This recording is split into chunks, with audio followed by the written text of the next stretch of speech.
పాకిస్తాన్ నుంచి ఆపరేట్. విశాఖలో loan app ముఠా అరెస్ట్. లోన్ యాప్ ద్వారా భారీ ఆర్థిక నేరాలకు పాల్పడుతున్న ముఠా గుట్టును విశాఖ పోలీసులు రట్టు చేశారు. ప్రధాన నిందితుడు సహా 9 మందిని అరెస్టు చేశారు. పాకిస్తాన్ నుంచి లోన్ యాప్ ఆపరేట్ అవుతున్నట్లు గుర్తించారు. దాదాపు 200 లావాదేవీలు జరిగినట్లు తేల్చారు. లోన్ యాప్లో 2కి అప్పు తీసుకున్న నరేంద్ర అనే వ్యక్తిని ఈ ముఠా వేధించడంతో సూసైడ్ చేసుకున్నాడు. ఈ కేసును విచారిస్తుండగా కీలక విషయాలు వెలుగులోకొచ్చాయి. అడుగుతారు. అందుకే చాలా మంది ప్రైవేట్ మనీ లెండర్స్ దగ్గరికి పోయి అప్పు తీసుకుంటారు. కొందరు ఆన్లైన్ లోన్ యాప్స్ నుండి అప్పు తీసుకుంటారు. అందులో ఆన్లైన్ లోన్ యాప్స్ అయితే 2 రకాల ఉంటాయి. కొన్ని authorized by Reserve Bank of India, కొందరు unauthorized. Unauthorized loan apps instant loan apps అంటారు. ఎందుకంటే డాక్యుమెంట్ ఏం అక్కర్లేదు, మీరు అడిగినంత అమౌంట్ ఇమీడియట్గా ఇచ్చేస్తారు. కాబట్టి ష్యూరిటీస్ అక్కర్లేదు. అందుకే చాలామంది వెంటనే డబ్బు వస్తుందని లోన్ యాప్ నుండి డబ్బు తీసుకుంటారండి. అటువంటి చాలా లోన్ యాప్స్ చైనీస్ మోసగాళ్ళు ఇటువంటి ఫ్రాడ్ చేస్తారు. సో ఇది కూడా అదే మాదిరిగా ఒక లోన్ యాప్, ఆ చైనీస్ మోసగాళ్ళు తయారు చేసిన loan app. So next slide.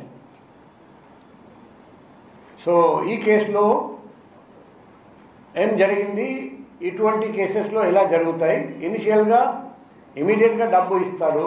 మీ మొత్తం అమౌంట్ కట్టేసిన తర్వాత అప్పుడు మొదలు పెడతారు, ఇంకా అమౌంట్ కట్టాలి, ఇంకా కట్టాలి. సో అనుకోండి 5,000 డబ్బు అప్పు తీసుకుంటే మీరు 1,00,000 వరకు కట్టేశారు, ఇంకా అడుగుతూనే ఉన్నారు. లేకపోతే నీ ఫోన్ నంబర్ నుండి అన్ని కాంటాక్ట్స్ నేను తీసుకున్నాను, అందరికీ నీ ఫోటో నీ వీడియో మార్క్ చేసి పెడతాను. సో ఈ అవమానం భరించలేక కొందరు ఆత్మహత్య కూడా చేసుకున్నారు మన భారతదేశంలో. ఇక్కడ కూడా అదే జరిగింది. మన అందరికీ తెలుసు, ఒక భార్యాభర్త రీసెంట్గా మ్యారేజ్ జరిగింది.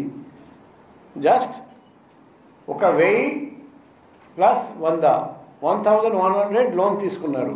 తర్వాత 1,000 2,200 టోటల్ 2,300 రూపాయలు లోన్ తీసుకున్నారు క్యాష్ మ్యాక్స్ అప్లికేషన్ నుండి. కానీ తర్వాత మొత్తం కట్టేసినా కూడా ఎలా హ్యారాస్ చేశారంటే భరించలేక తర్వాత మార్ఫ్ పిక్చర్స్ ఇమేజెస్ వైఫ్కి పంపడం, కాంటాక్ట్స్కి పంపడం.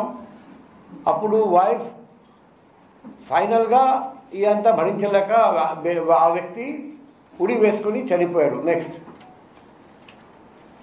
సో మనం కేసు రిజిస్టర్ చేసిన తర్వాత మనకు 2 సస్పిషియస్ వాట్సాప్ నంబర్స్ వచ్చాయి. సో మనం చూసాము, లాస్ట్ లాగింగ్ ఐపీ అడ్రస్ చూస్తే రావల్పిండి పాకిస్తాన్, అక్కడి నుండి వచ్చింది. తర్వాత ఒక ప్రమోషనల్ లింక్ ఫేస్బుక్లో దొరికింది, అదే క్యాష్ బ్యాక్స్ యాప్ ప్రమోట్ చేస్తూ. సో మేము 94 BNSS కింద నోటీస్ సర్వ్ చేశాము. నెక్స్ట్. అప్పుడు ఇన్వెస్టిగేషన్ చేస్తే ఫర్దర్ మనకు ఒక ఇండియన్ బ్యాంక్ అకౌంట్ నెంబర్ దొరికింది. ఆ అకౌంట్లో కంప్లైనెంట్ 2,000 రీపేమెంట్ కోసం అక్కడ డిపాజిట్ చేశారని. సో ఆ అకౌంట్ ఎవరు ఓపెన్ చేశారో చూస్తే అస్సాం హైలకంది, అక్కడి నుండి ఒక వ్యక్తి ఓపెన్ చేశారు. అంటే నేను చూపిస్తున్నా, మనం అర్థం చేసుకోవాలి, గమనించాలి. ఇంతవరకు ఒకటి లింక్ వచ్చింది పాకిస్తాన్ రావల్పిండి, ఇంకొకటి వచ్చింది అస్సాం హైలకంది. అది మ్యాప్ చూస్తే thousands of kilometers apart 2 places. తర్వాత మనకు ఏం తెలిసిందంటే ఇది వచ్చేసి న్యూ అకౌంట్. వాళ్ళు అకౌంట్ ఇలా ఇస్తారు, రకరకాల ఫ్రాడ్స్లో మోసాల్లో ఈ అకౌంట్లో అమౌంట్స్ వస్తాయి.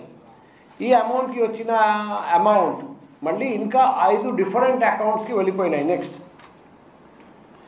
తర్వాత